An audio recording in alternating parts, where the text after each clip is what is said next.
আসসালামু আলাইকুম এভরিওয়ান। মূলা শাক আমরা কীভাবে রান্না করি সেটাই আজকে আপনাদের সাথে শেয়ার করব। মূলা শাকটা আমি প্রথমে সিদ্ধ করে নিয়েছি, এরপর পেঁয়াজ কাঁচামরিচে সেই সিদ্ধ করা শাকটা দিয়ে দিলাম।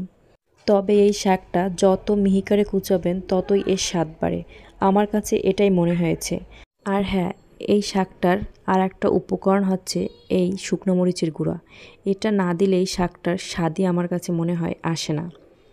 তো একবার আমার মতো এরকমের রান্না করে দেখবেন, ভালো লাগবে 100%। তো এই আমি দিয়ে দিলাম ডিম আর তার সাথে একটু লবণ দিয়ে দিব।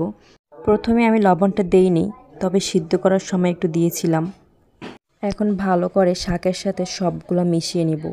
আমি অনেক বাসায় বা অনেক জায়গায় খেয়েছি এই শাকটা, তো নিজেদের ভিতরই তখন তারা কি করে সব উপকরণই দেয় কিন্তু সাথে সাথে শাকটা উঠিয়ে নেয়। তবে আমার কাছে মনে হয় এই শাকটা আপনি যতক্ষণ পর্যন্ত না এটার ভিতর থেকে একটা তৈল আছে সেটা বের হবে ততক্ষণ পর্যন্ত নাড়তেই হবে, যাতে পুড়ে না যায়, অল্প আছে। আর শাকটা তখনই বেশি মজা হয়। আর এখন তো এই শাকের সিজন, তো আপনারা একটু চাইলে ট্রাই করে দেখবেন আমার মতন করে, অবশ্যই ভালো লাগবে। আমি আপনাদের বলছি একবার হলেও একটু ট্রাই করে দেখবেন, স্বাদ আপনি ভুলতে পারবেন না। তো আমার শাক রান্না প্রায় শেষ, আমি আপনাদের ফাইনাল লুক দেখিয়ে দিতেছি। চিংড়ি মাছ ছাড়া এভাবে রান্না করলে অসম্ভব মজাদার হয়।